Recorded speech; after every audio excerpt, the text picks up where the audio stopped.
पहाड़ पर है बीजेपी की सरकार, फिर क्यों भड़क गई बीजेपी की महिला नेता। बीजेपी की इस महिला नेता ने अधिकारियों को हड़काया, धरने तक की चेतावनी दे डाली, पर क्यों? मामला है मसूरी का।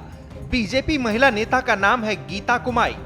गीता मसूरी में बीजेपी महिला मोर्चा की अध्यक्ष हैं और कीचड़ और मिट्टी से भरी इस सड़क और शहर में ऐसे ही हालातों को लेकर भड़की हुई हैं।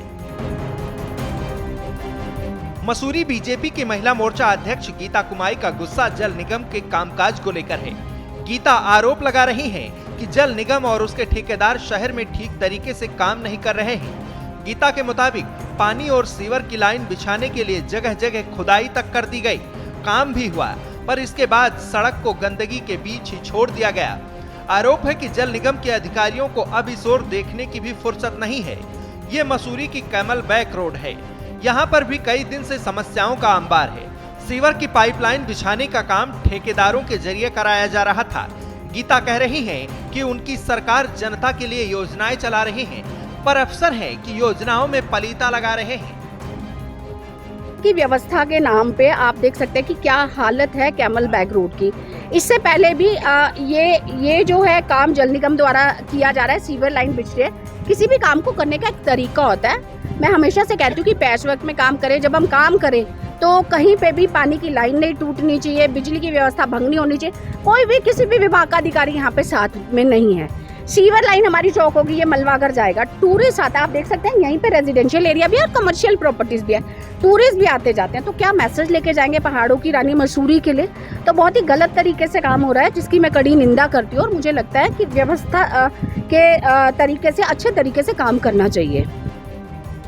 बीजेपी नेता गीता कुमाई को पब्लिक की तकलीफों का एहसास है, ये अच्छी बात है, लेकिन सवाल यह है कि सूबे में सरकार बीजेपी की है, सिस्टम सरकार के निर्देशों पर चलता है, फिर क्यों सिस्टम ठीक तरीके से काम नहीं कर पा रहा है? और क्यों सत्ता में बैठी बीजेपी की नेता की बात जल निगम और संबंधित विभागों के अधिकारी और कर्मचारी नहीं सुन रहे हैं, जबकि गीता मसूरी महिला मोर्चा अध्यक्ष जैसे अहम पद पर हैं। मैं विभागों की कड़ी निंदा करती हूँ, चाहे वो पीडब्ल्यूडी है, चाहे वो एनएच है और चाहे वो जल निगम है। तीनों के तीनों का काम जहाँ जहाँ कभी यहाँ खोदा कभी वहाँ खोदा, पूरा मसूरी खोद के रख दिया। आप एक जगह पकड़ो, उसका काम पूरा करो, फिर दूसरी जगह जाओ। लेकिन पूरे शहर की हालत खराब है। स्कूल से बच्चे आ जा नहीं सकते हैं, टूरिस्ट निकल नहीं सकता है, लोकल कहीं आ जा नहीं सकते। ऐसे में देखिए, कोई वरिष्ठ नागरिक, कोई हमारे सीनियर सिटीजन या स्कूल के बच्चे या फिर एक महिला, प्रेग्नेंट महिला निकल सकती है, कोई बीमार व्यक्ति, वो कोई भी हो सकता है, किसी भी एज ग्रुप का। और ऐसे में किसी के साथ कोई दुर्घटना हो जाए तो उसका जिम्मेवार कौन होगा? माहौल चुनाव का है। पार्टियों और नेताओं की किस्मत जनता की मुट्ठी में बंद है। गीता ये जानती हैं, इसलिए मौका देख अपनी राजनीति चमकाने में जुटी हैं। जनता के लिए मुसीबत बढ़ाती सड़क की ऐसी हालात के लिए जल निगम जिम्मेदार है। ये वाकई लापरवाही का मामला है, क्योंकि मसूरी टूरिस्ट सिटी है। यहाँ ऐसे हालात तो बिल्कुल भी नहीं होने चाहिए। पर सवाल बीजेपी की महिला नेता गीता कुमाई के इस गुस्से पर भी है कि अपनी ही सरकार में वो मसूरी की जनता की समस्या दूर नहीं कर पा रही हैं और सारा ठीकरा सरकारी विभागों और उसके अफसरों और ठेकेदारों पर फोड़ रही हैं। गीता ने धरने की चेतावनी तक दे डाली है। सभी अधिकारियों को निद्रा में नहीं रहना चाहिए। मुझे तो लगता है कड़ी निद्रा में है। जब फोन जाता है तो कह देते हैं हाँ जी मैडम। आज मैंने स्पष्ट रूप से फोन करके बोला कि अगर आप लोग नहीं आते और व्यवस्था नहीं की तो मैं यहाँ धरना दूंगी।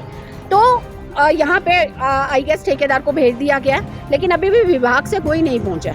हमारा फर्ज बनता है कि हमारा ठेकेदार से बात करने का कोई औचित्य ही नहीं बनता। हमें तो बात अधिकारी से करनी चाहिए, लेकिन अधिकारी यहाँ नहीं पहुंचे तो शर्म की बात है। शहर में जनता की समस्याएं दूर करने और सुविधाएं देने का जिम्मा सिस्टम के कंधों पर होता है, पर सिस्टम अगर ठीक से काम न करे तो उसे सुधारने की जिम्मेदारी सरकार की है। उत्तराखंड में सरकार बीजेपी की है और बीजेपी की ही नेता की बात सिस्टम नहीं सुन रहा है। ये तो गजब है। आपके हिसाब से कौन सही है कौन गलत, सोचिए और कमेंट कर हमें बताइए। श्रेष्ठ उत्तराखंड पर खबरों से जुड़े रहने के लिए चैनल को सब्सक्राइब करें, बेल आइकन दबाएं और देखते रहें श्रेष्ठ उत्तराखंड।